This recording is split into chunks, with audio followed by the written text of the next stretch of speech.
नमस्कार दोस्तों, good morning. आशा करता हूँ आपकी तैयारी बहुत ही अच्छी चल रही होगी और अपनी तैयारी को बेहतर से बेहतर बनाने के लिए हमारे जीके गुरु ट्रिक्स चैनल के साथ जुड़े रहें। जिन भाइयों ने अभी तक हमारे चैनल को सब्सक्राइब नहीं किया है वो प्लीज़ चैनल को सब्सक्राइब करें। जिन भाइयों ने हमारे चैनल को सब्सक्राइब कर रखा है उनके लिए बहुत बहुत धन्यवाद। आज का मोटिवेशन है, कल को आसान बनाने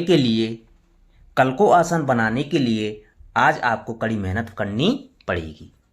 दोस्तों, आज की क्लास में political science previous year question paper हैं, जिसमें आज की क्लास का टॉपिक है पाश्चात्य राजनीतिक विचारक वेस्टर्न पॉलिटिकल थॉट्स, जिसमें मैकियावेली, हॉब्स, लॉक, रूसो के प्रीवियस ईयर परीक्षा में आए हुए क्वेश्चनों को सॉल्व किया जा रहा है, जो आपके लिए रामबाण साबित होंगे।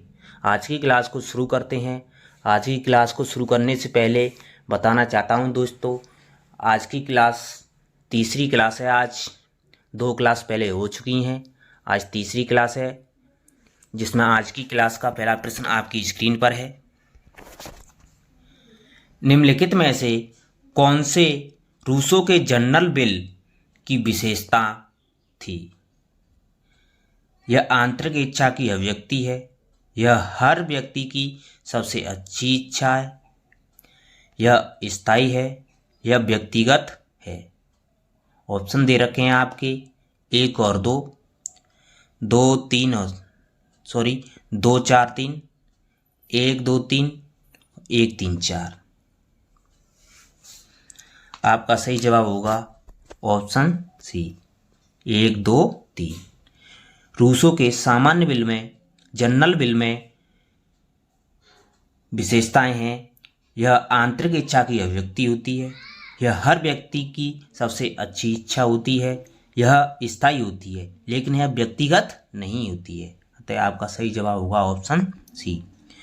रूसो ने सामान्य इच्छा जनरल बिल का सिद्धांत सामाजिक सिद्धांत का मूल आधार माना है।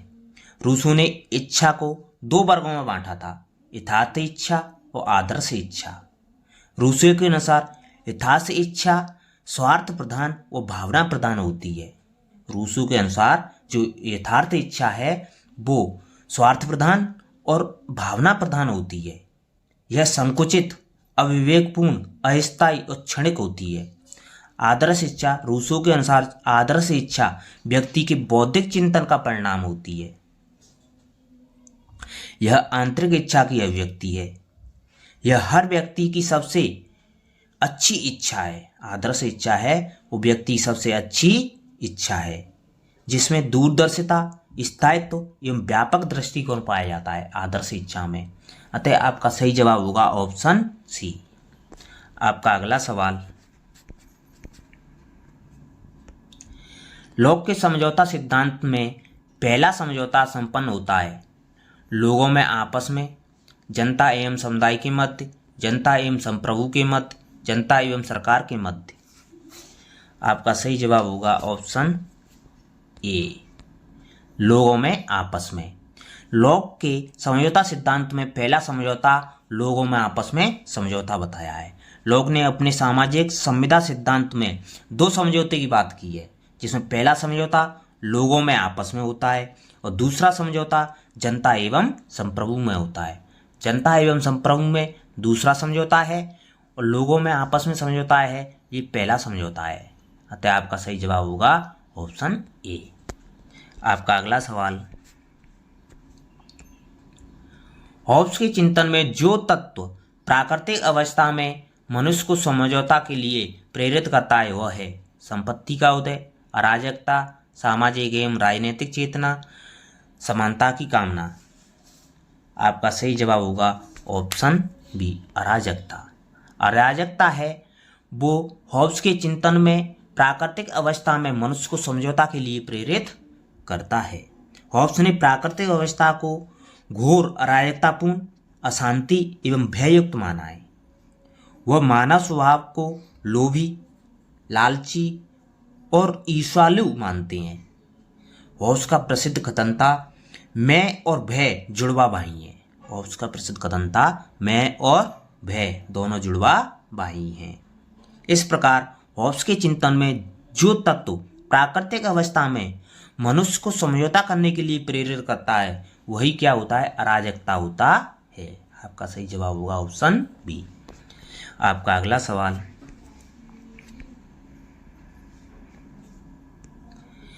मैं अपने ऊपर शासन करने का अपना अधिकार इस व्यक्ति अथवा इस जनसभा को इस शर्त पर सौंपने की स्वीकृति देता हूं कि तुम भी अपने अधिकार इसको सौंपेंगे और इस तरह उसके सभी कार्यों की स्वीकृति दोगे। यह कथन किसका है, ऑस्टिन का, रूसो का, लॉक का, हॉब्स का। आपका सही जवाब होगा ऑप्शन डी, हॉब्स का। हॉब्स ने यह कथन कहा था। आपका अगला सवाल,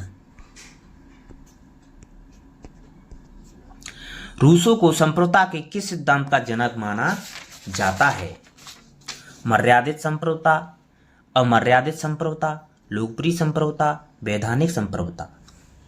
आपका सही जवाब होगा ऑप्शन सी, लोकप्रिय संप्रभुता। रूसो को लोकप्रिय संप्रभुता का जनक माना जाता है। रूसो की संप्रभुता असीमित, अदेय और विभाज्य एवं कभी त्रुटि न करने वाली संस्था थी। अतः रूसो ने संप्रभुता के लिए सामान्य इच्छा, जनरल विल शब्द का प्रयोग किया था। सामान्य इच्छा का अभिप्राय है सभी की इच्छा नहीं वरन सभी के कल्याण की इच्छा है।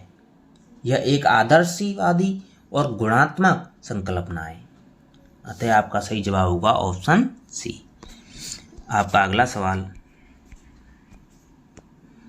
रूसो का संप्रभु शासक हॉब्स का लेवियातन है जिसका सिर कटा हुआ है। यह कथन किसका है, मिल का, बोहन का, बार्कर का, वेपर का।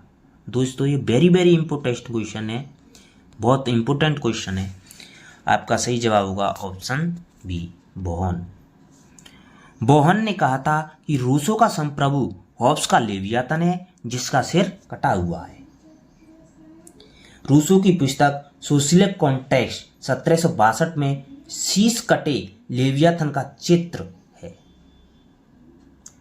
अतः आपका सही जवाब होगा ऑप्शन बी, बोहन ने कहा था यह कथन। आपका अगला सवाल, जिन भाइयों ने अभी तक हमारे चैनल को सब्सक्राइब नहीं किया है वो प्लीज चैनल को सब्सक्राइब जरूर करें। रूसो की सामान्य इच्छा है बहुसंख्यक की इच्छा, सभी की इच्छा, अल्पसंख्यक की इच्छा, सभी की वास्तविक इच्छा का योग। आपका सही जवाब होगा ऑप्शन डी, सभी की वास्तविक इच्छा का योग ही रूसो की सामान्य इच्छा है। रूसो के अनुसार मानव स्वयं के हित को सामाजिक हित का अभिन्न अंग भाग मानता है, अभिन्न अंग मानता है तथा संपूर्ण समाज के हित को दृष्टि में रखते हुए विचार करता है।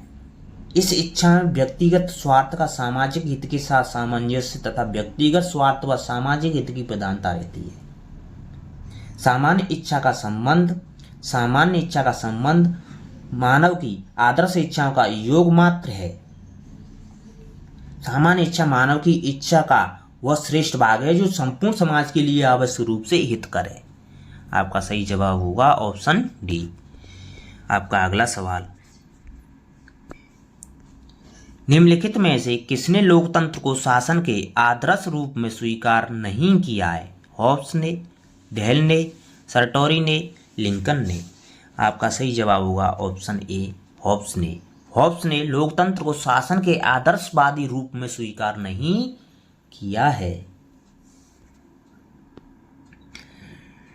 फ्रांस में देश निर्वासन के दिन व्यतीत करते हुए ही हॉब्स ने अपनी उस महान कृति की रचना की जो लेवियाथन के नाम से विख्यात हुई थी। 1651 ईस्वी में लेवियाथन नामक बुक हॉब्स ने प्रकाशित की थी। आपका अगला सवाल, हॉब्स के लिए फेलिसिटी का अर्थ है आनंद, उन वस्तुओं को जिनको आदमी पाने की समय समय पर इच्छा करता है, पाने में निरंतर सफलता। परानुभूति उपरोक्त में से कोई नहीं। आपका सही जवाब होगा ऑप्शन बी, उन वस्तुओं को जिनको आदमी पाने की समय समय पर इच्छा करता है, पाने में निरंतर सफलता पाता है। हॉब्स के लिए फेलिसिटी का अर्थ यही है।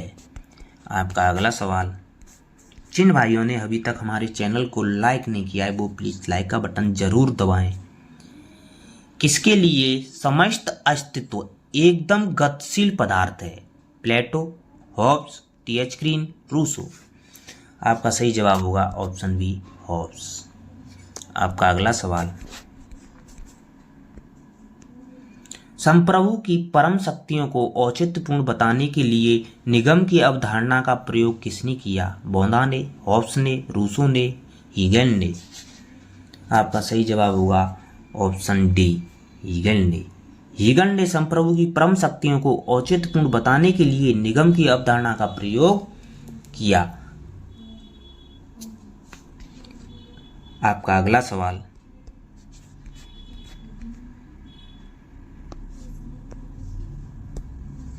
हॉब्स का नाम सामान्यतः संप्रभु के निरंकुश शक्ति के सिद्धांत के साथ जोड़ा जाता है, किंतु यह सिद्धांत उसके व्यक्तिवाद का आवश्यक संपूरक था। यह किसका कथन है?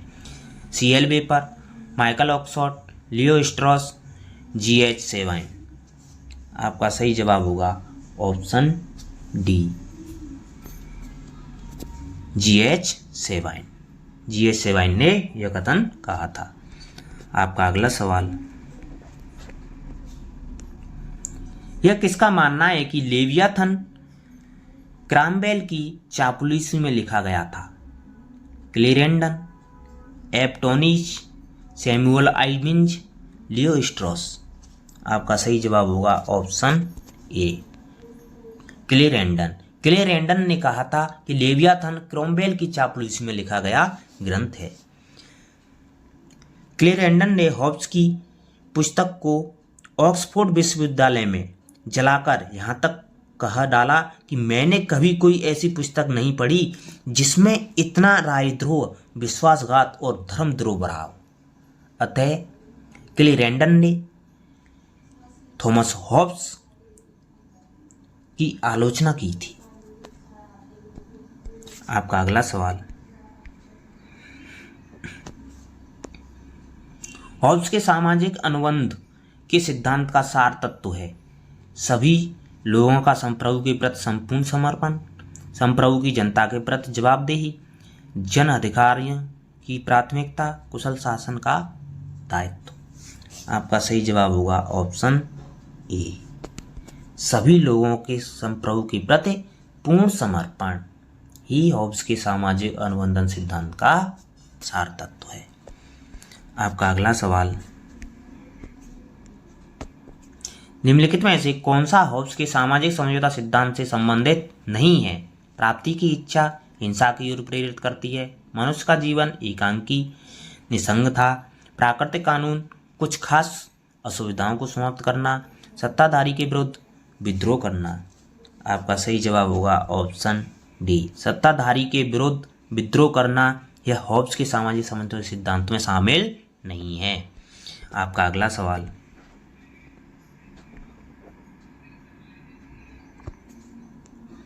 सामाजिक समझौता सिद्धांत के तीनों प्रतिपादकों हॉब्स, लॉक और रूसो इस एक बात पर सहमत हैं कि राजनीतिक शक्ति जनता से प्राप्त होती है, राजनीतिक शक्ति शासितों की सहमति पर आधारित है, संप्रभुता अमर्यादित निरंकुश है, राज्य और समाज दोनों पर्यायवाची हैं और दोनों में कोई भेद नहीं है। आपका सही जवाब होगा ऑप्शन ए, राजनीतिक शक्ति जनता से प्राप्त होती है। हॉब्स, लॉक और रूसो तीनों इस बात को मानते हैं कि राजनीतिक शक्ति है वो जनता से प्राप्त होती है। आपका अगला सवाल, हॉब्स के अनुसार अनुबंध हुआ था जनता एवं लेवियाथन के बीच, समाज एवं लेवियाथन के बीच, प्राकृतिक अवस्था में रहने वाले लोगों के बीच, नेता एवं लेवियाथन के बीच। आपका सही जवाब होगा ऑप्शन सी, प्राकृतिक अवस्था में रहने वाले लोगों के बीच अनुबंध हुआ था, हॉब्स का यह कथन है। आपका अगला सवाल, हॉब्स ने जिस सिद्धांत का खंडन किया वह है तर्क या विवेक, दैवीय अधिकार, गति, निरंकुशता। आपका सही जवाब होगा ऑप्शन बी, दैवीय अधिकार। हॉब्स ने दैवीय अधिकार का खंडन किया है। आपका अगला सवाल,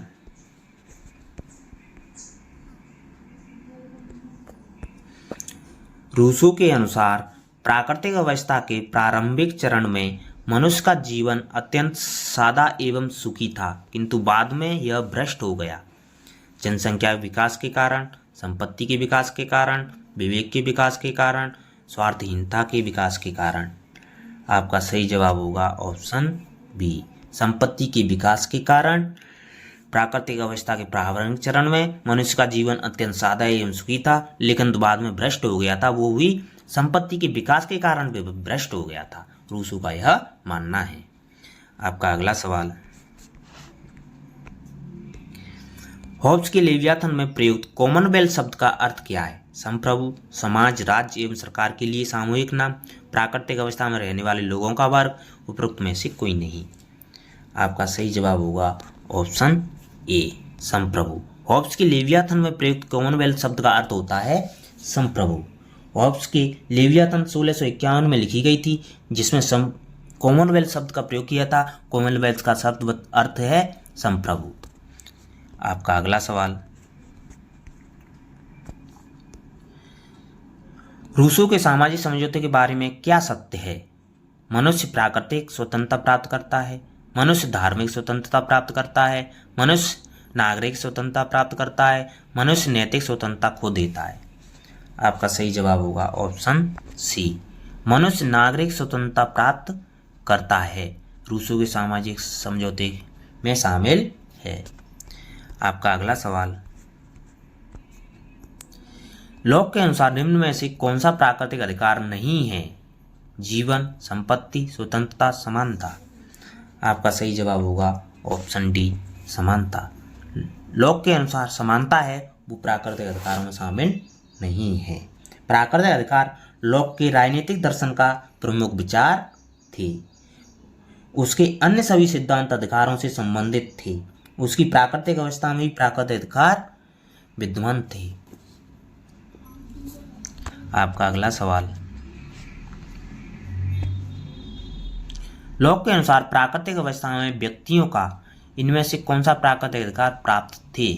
जीवन, स्वतंत्रता, समानता, जीवन, समानता, संपत्ति, जीवन, स्वतंत्रता, संपत्ति, जीवन, स्वतंत्रता, भ्रातृत्व। आपका सही जवाब होगा ऑप्शन सी, जीवन, स्वतंत्रता और संपत्ति।